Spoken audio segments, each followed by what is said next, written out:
کا ایک بہت بڑا ذریعہ شکر ہے۔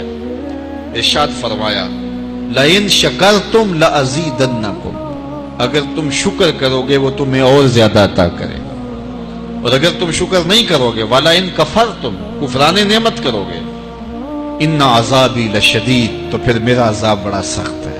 رزق کے اضافے کا ایک اور بہت بڑا سبب انفاق فی سبیل اللہ ہے۔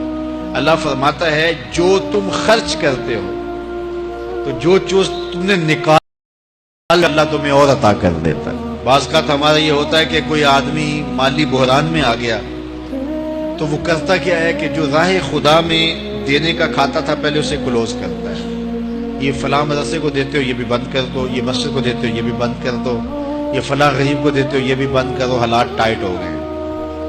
لیکن 5 گاڑیاں ہیں تو 2 گاڑیوں پہ گزارا کر لیا جائے، پیٹرول بچے، یہ نہیں ہو سکتا۔ گھر کے لچھن وہی ہیں، لیکن بند کہاں سے کیا؟ جہاں سے رزق۔ ہمیں تو یہ حکم دیا ہے جب رزق تنگ ہونے لگے صدقہ دے کے رب سے کاروبار کر لو، صدقے سے تمہارے رزق میں اضافہ ہوگا۔ یہ رب کا وعدہ ہے اور اللہ کے وعدے جھوٹے نہیں ہو سکتے۔ رزق کی برکت کا ایک اور بہت بڑا ذریعہ النکاح ہے۔ فرمایا اگر تم نکاح کرو گے، تم فقیر ہو وہ تمہیں غنی کر دے گا۔ لوگ کہتے ہیں بچہ پیروں پہ کھڑا ہو لے تو پھر نکاح کریں گے۔ اللہ تعالیٰ تم نکاح کرو ہم پیروں پہ کھڑا کر دیں گے۔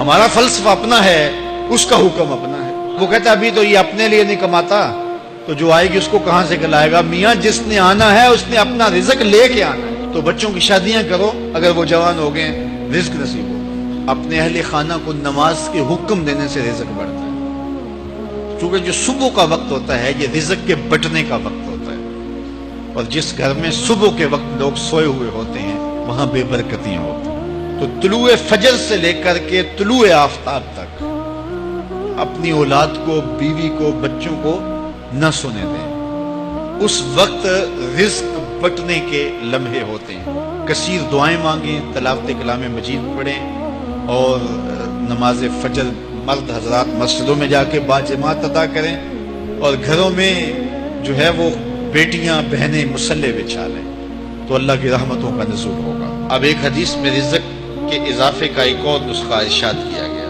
میرے حضور نے فرمایا جو شخص یہ چاہتا ہے کہ اس کے رزق میں برکتیں ہو اور اس کی عمر میں اضافہ ہو تو وہ اپنے رشتہ داروں کے ساتھ سلوک اچھا کرے۔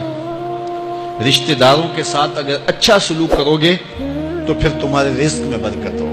غریب ہیں تو ان کی مدد کرو، ان کی بیٹیوں کی شادیاں اپنے ذمے لے لو اگر اللہ نے آپ کو وسعت دی ہے، ان کی پریشانیاں بانٹ لو، ان کا قرضہ ہے تو اتارنے کی کوشش کرو، ان کو مشکلات سے نکالنے کی کوشش کرو۔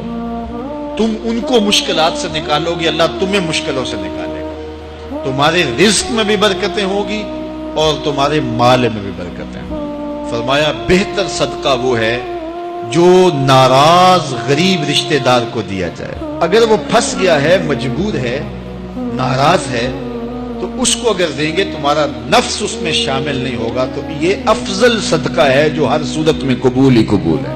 رزق کے اضافے کا ایک اور سبب الاحسان الی الضعفاء، جو کمزور لوگ ہیں ان کے ساتھ اس نے سلوک کرنا۔ الانفاق علی طلبۃ العلم، طالب علموں پہ خرچ کرنا، یہ بھی رزق میں اضافے کا سبب اور ذریعہ ہے۔ وہ حضرت بابا فرید نے کہا نا 6واں رکن دین کا روٹی ہے۔ گھر میں کچھ نہ ہو تو پھر نہ نماز اور نہ ہی دیگر امور کی لذت آتی ہے، تو یہ رزق فراواں اور وسیع اور مبارک نصیب کر دے اللہ۔ تو اس کے لیے ایک اور وظیفہ میں دیتا ہوں، اور وہ یہ کہ مغرب کے بعد 21 مرتبہ سورۃ الکوثر پڑھ لیں، کثرت ہو جائے گی انشاءاللہ۔